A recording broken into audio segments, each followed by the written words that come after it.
Almussafes celebra la festa del patró dels animals amb molta il·lusió, ja que aquesta festivitat es va fundar per una penya de carreters que s'encarregaven d'organitzar el recorregut i per les seues respectives dones que esperaven a l'església per repartir pa i estampetes beneïdes.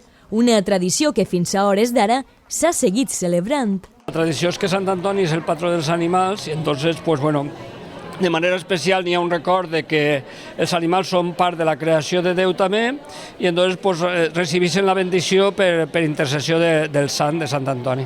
Sí, claro, lo que pasa es que yo soy el primer any que estic així, però normalment en tots els puestos sol vindre prou número d'animals a ser beneïts, els porten els seus dueños, claro. Sant Antoni va ser un monjo que visqué en el segle III de la nostra era i va decidir dur una vida austera enmig del desert, va començar a congregar a un grup de monjos també, d'homes, i van ser el fonament del monacato, el fonament dels monjos actuals.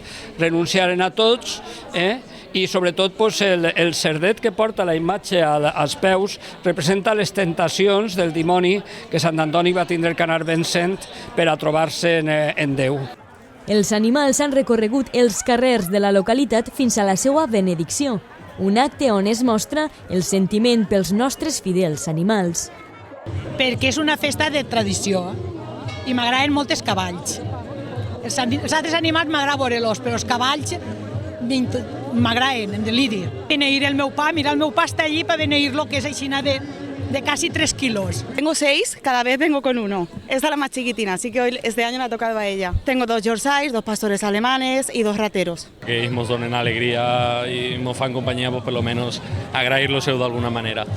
Pues destacaria tota la gent que està participant en este dia tan especial, així tot el carrer ple d'animals, i això és molt important. La gent que cuida els animals és impressionant. Dora. I què has vingut a fer avui? A bautitzar-la. M'agraden molt els animalets. Pues donar-li de menjar, donar-li aigua y cuidarlo mucho. Principal es reunir a toda la gente del pueblo y luego, yo qué sé, pues nos juntamos los amigos, los que tenemos perros y, oye, se lo pasan bien ellos y nosotros, que luego nos vamos todos a comer. Sí. Dos gossets. I com se diuen? Sí. Cati. Sant Antoni del Porquet ja ha conclòs la seva festivitat a Almussafes aquest any.